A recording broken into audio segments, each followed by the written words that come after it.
दोस्तों, मैं आकाश और आपका अपने चैनल एक एजुकेशन में स्वागत है। दोस्तों, आज की बड़ी अपडेट, आउटसोर्सिंग कर्मियों के लिए खुशखबरी। ये नीति मंजूर होते ही नियुक्ति होगी पक्की, या योगी सरकार के द्वारा कहा गया है।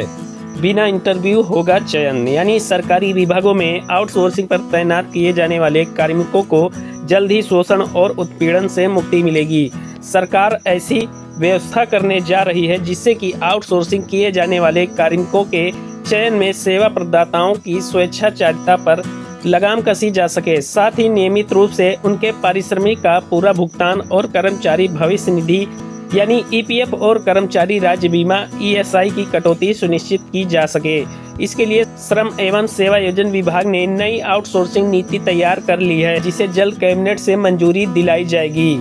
प्रस्तावित आउटसोर्सिंग नीति में समूह ग और घ के पदों पर चयन के लिए प्रशासकीय विभाग शैक्षिक योग्यता तय करेगा। चयन में अभ्यर्थियों का उत्पीड़न रोकने के लिए समूह ग और घ तथा समकक्ष श्रेणी के कार्मिकों का चयन सेवायोजन पोर्टल पर अधिसूचित रिक्तियों के सापेक्ष आवेदन करने वाले सभी अभ्यर्थियों में से निर्धारित शैक्षिक योग्यता की मेरिट के आधार पर बिना साक्षात्कार की प्रक्रिया के किया जाएगा।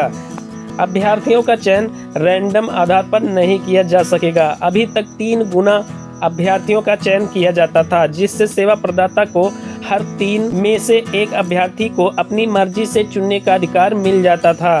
तकनीकी और सुपरवाइजरी पदों पर कार्य करने वाले कार्मिकों की चयन प्रक्रिया में शैक्षिक योग्यता और प्रशासकीय विभाग द्वारा अनुभव और साक्षात्कार का भारांक तय करते हुए चयन किया जाएगा। साक्षात्कार के अंक परीक्षा के कुल अंकों के अधिकतम 20% तक होंगे और साक्षात्कार में संबंधित विभाग के प्रतिनिधि भी अनिवार्य रूप से होंगे, जिससे चयन की कार्यवाही में शुचिता और पारदर्शिता बनी रहे। जिन पदों की अनिवार्य शैक्षिक अर्हता अलग अलग होती है, उन पदों पर न्यूनतम अनिवार्य शैक्षिक अर्हता को आधार बनाकर मेरिट बनाई जाएगी। सभी श्रेणी के चयनित अभ्यर्थियों के 25% तक की संख्या में प्रतीक्षा सूची तैयार की जाएगी। भर्ती प्रक्रिया संबद्ध और पारदर्शी तरीके से संपन्न कराने के लिए चयन प्रक्रिया की निगरानी संबंधित प्रशासकीय विभाग करेगा। आउटसोर्स कार्मिकों के पारिश्रमिक का समय से भुगतान न करने की समस्या के समाधान के लिए सेवा प्रदाता को महीने की अधिकतम 15 तारीख तक अनिवार्य रूप से कार्मिकों को देय धनराशि उसके खाते में डीबीटी के माध्यम से जमा करानी होगी। साथ ही ईपीएफ और ईएसआई की कटौती कर संबंधित कार्मिक खाते में जमा की जाएगी। प्रशासकीय विभाग और संबंधित निदेशालय इस व्यवस्था की हर मान निगरानी करेंगे। इसकी ऑनलाइन निगरानी के लिए ईपीएफ विभाग के प्रिंसिपल एम्प्लॉयर पोर्टल पर आउटसोर्सिंग के माध्यम से भर्ती करने वाले सभी विभागों और सेवा प्रदाताओं को अनिवार्य रूप से पंजीकरण कराना होगा। इस तरह की व्यवस्था ईएसआई और सेवायोजन पोर्टल पर भी विकसित की जाएगी। आउटसोर्स कार्मिकों की व्यवस्था में सुधार के लिए सेवायोजन निदेशालय स्तर पर विभाग के अधिकारियों का सेल गठित किया जाएगा। इसके लिए आवश्यकता के अनुसार पदों का सृजन भी कराया जाएगा। नेक्स्ट पॉइंट है दोस्तों, सेवा प्रदाता को देना होगा पिछले माह के भुगतान का प्रमाण पत्र, यानी बिड की शर्तों में सेवा प्रदाता का ईएसआई और ईपीएफ के अंतर्गत पंजीकरण का प्रमाण पत्र भी जोड़ा जाएगा। सेवा प्रदाता को मानदेय धनराशि उपलब्ध कराने से पहले संबंधित विभाग के आहरण वितरण अधिकारी को उससे पिछले माह का भुगतान का प्रमाण पत्र या साक्ष्य प्राप्त करना होगा। आहरण और वितरण अधिकारी को ईपीएफ और ईएसआई पोर्टल से प्रत्येक महीने उक्त कटौतियों की धनराशि की पुष्टि भी करनी होगी।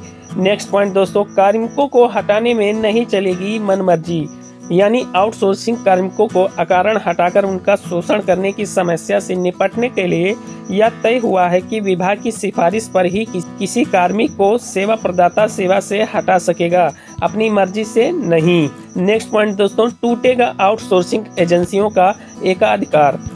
आउटसोर्सिंग एजेंसियों के एकाधिकार को तोड़ने और कर्मचारियों के कार्यभार ग्रहण न करने की समस्याओं से निपटने के लिए विभागों को आवश्यकताओं को अपने स्तर से वर्गीकृत कर क्लस्टरिंग करके कार्मिकों को आउटसोर्सिंग से लेने के लिए अधिकृत किया जाएगा।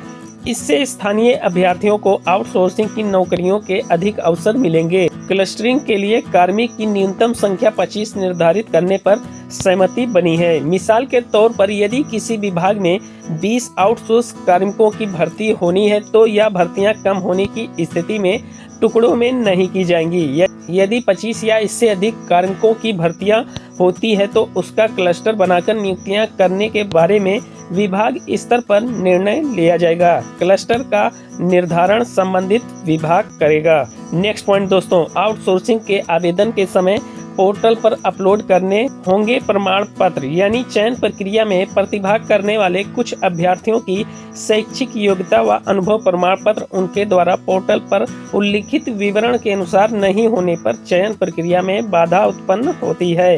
इस समस्या के समाधान के लिए सेवा योजन पोर्टल पर अभ्यर्थियों द्वारा पंजीकरण के समय शैक्षिक योग्यता, कौशल व अनुभव के विवरणों के सहायक प्रमाण पत्रों को अनिवार्य रूप से पोर्टल पर आउटसोर्सिंग के लिए आवेदन करते समय अपलोड कराया जाएगा। तो यह थी आज की नई अपडेट आउटसोर्सिंग को लेकर। तो दोस्तों, ऐसे ही शिक्षा से संबंधित और भर्ती से रिलेटेड डेली करंट अपडेट पाने के लिए मेरे चैनल को लाइक शेयर सब्सक्राइब करना ना भूलें। धन्यवाद दोस्तों।